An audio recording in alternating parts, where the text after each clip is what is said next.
welcome to my channel. My name is Kiana, and today I will be just going into detail about my breast reduction journey.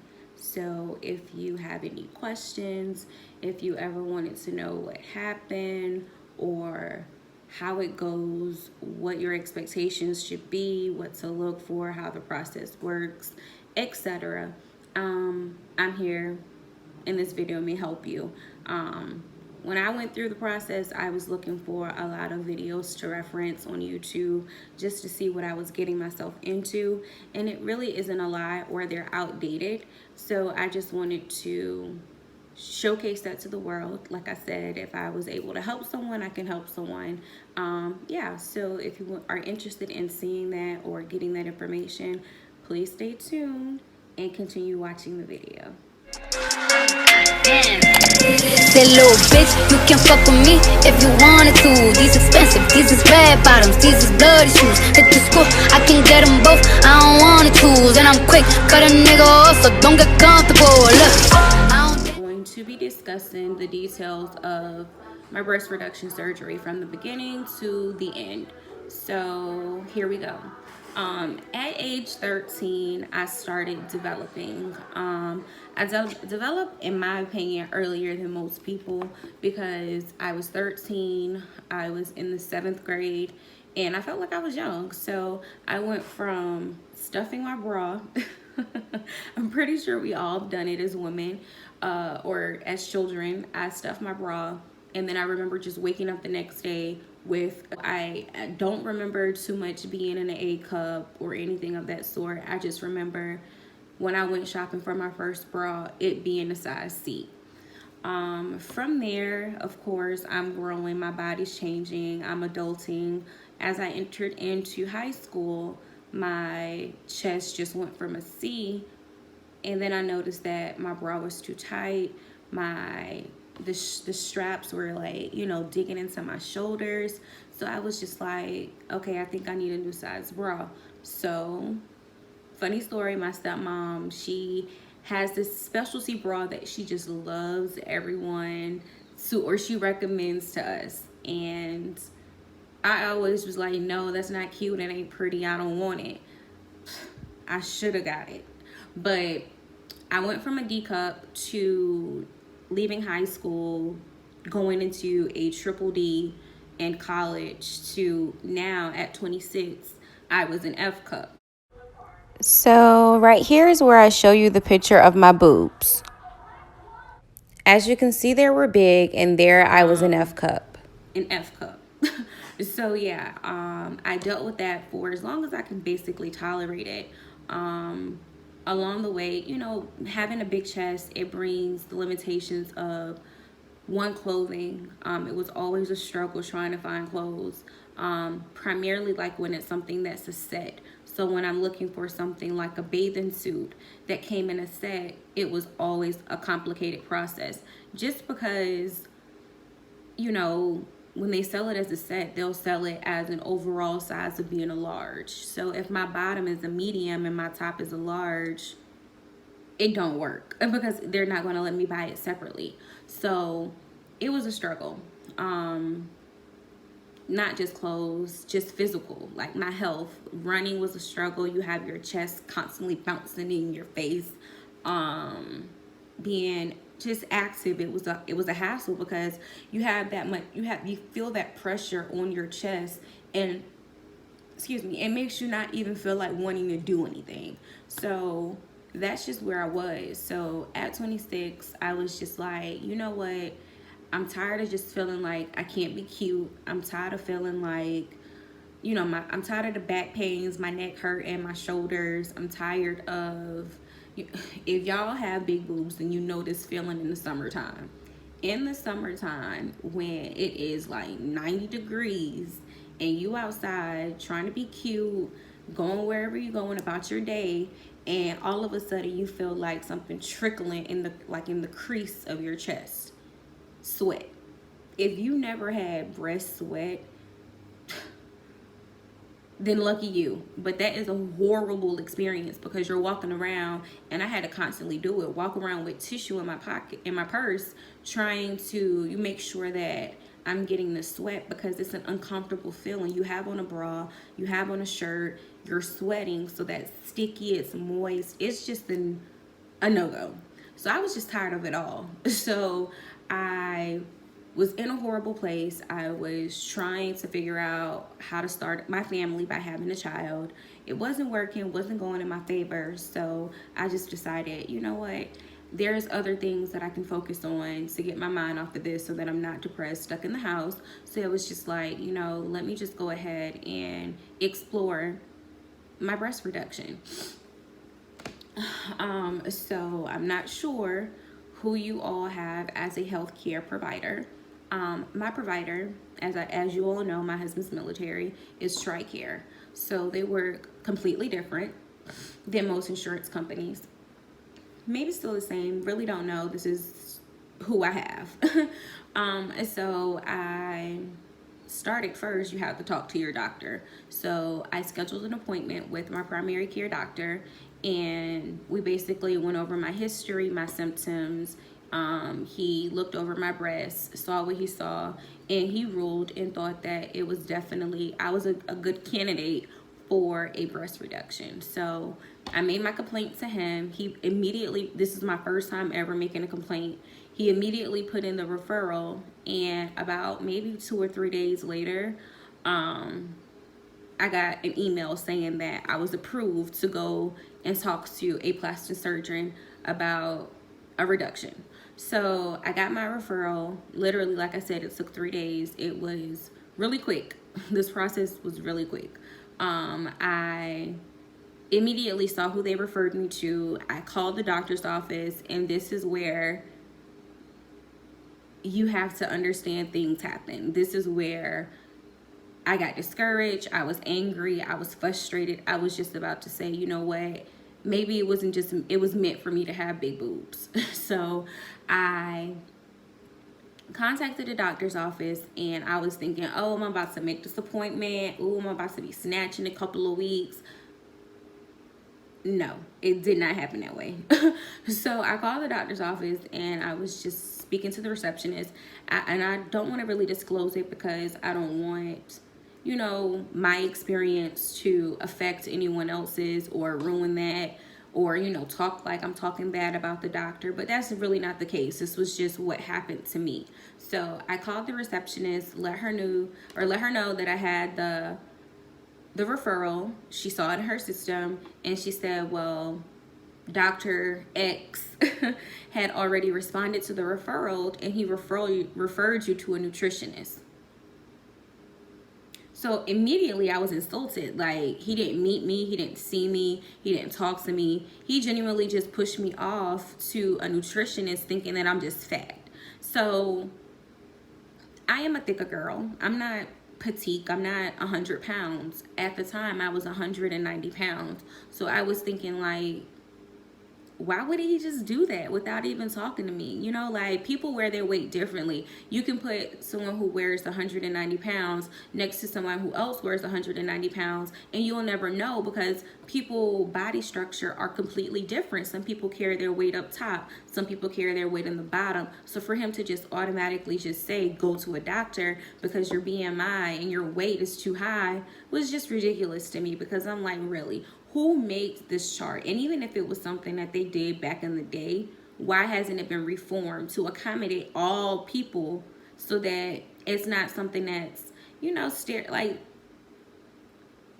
anyway, that was that scenario. And I was just like, so what am I supposed to do? Like, my chest isn't going to stop. And I felt like even if I am on a heavier size or a thicker size, that working out and losing weight is not going to change the size of my breast. My breast is my breast. That's why they are there. So I called TRICARE, and I discovered that I called them back. What you are going to have to do is you're going to have to be an advocate for yourself. You're going to have to really talk to the doctors, talk to whomever is in charge or in place to make these decisions, because ultimately it's your health. You're paying for a service, or your husband is paying for your health care, however it may go. If you're paying for it and you're in need of whatever service medically, it should happen. Like, it's like, why do I have to go through hoops for this to happen?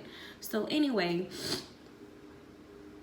I called TRICARE, spoke to a nice receptionist, and she told me, or representative, and she basically was like, well, it's not too late. You didn't visit the doctor. If you like, you can change the doctor to someone else who may actually, you know, see you and proceed through the process. So I got in higher spirit. I was just like, yes. And literally that happened like a week later. I found a new doctor.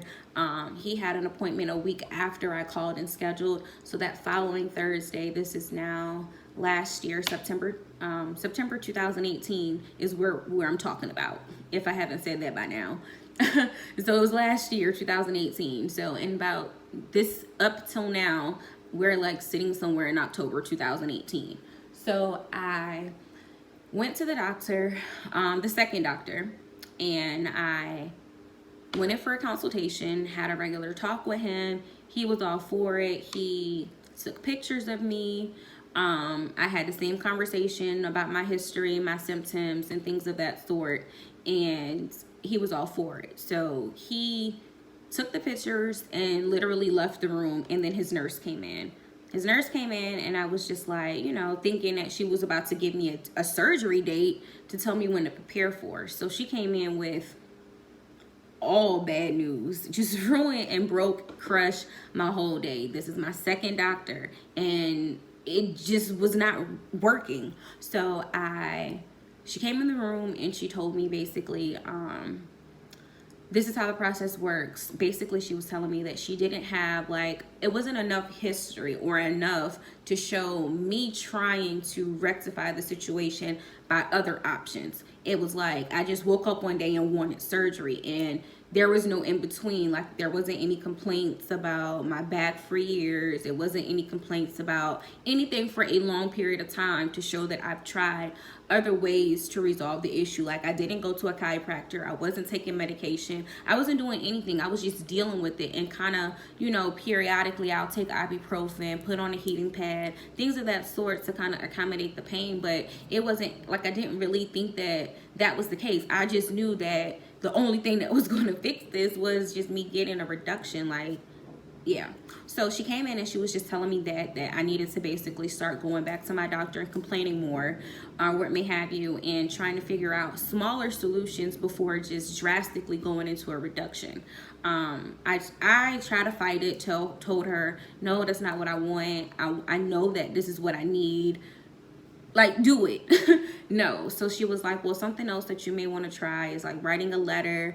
And then she was like, even if you wanted to do the surgery like tomorrow, we couldn't, because the doctor himself, his schedule was booked out until January of this year. So I was just like, well, I might as well use this time, November and December, still go ahead and complain to my doctor to build a rapport to show that I'm trying and, you know, trying different things, and then in January get my surgery date. So I was all prepared for it. But then something in my spirit was just like, no, this is not right. Like, it shouldn't be this difficult to go to the doctor, especially when TRICARE has already entertained the referral. It just didn't make sense to me. So I was just like, no, I'm gonna have to do this one more time and switch my doctor. So here I am again, third time, calling TRICARE, trying to figure out what my options are. So she was like, well, you just went the TRICARE representative. She was like, well, you just went to the consultation, you haven't started going to the doctor, so we can still change your doctor.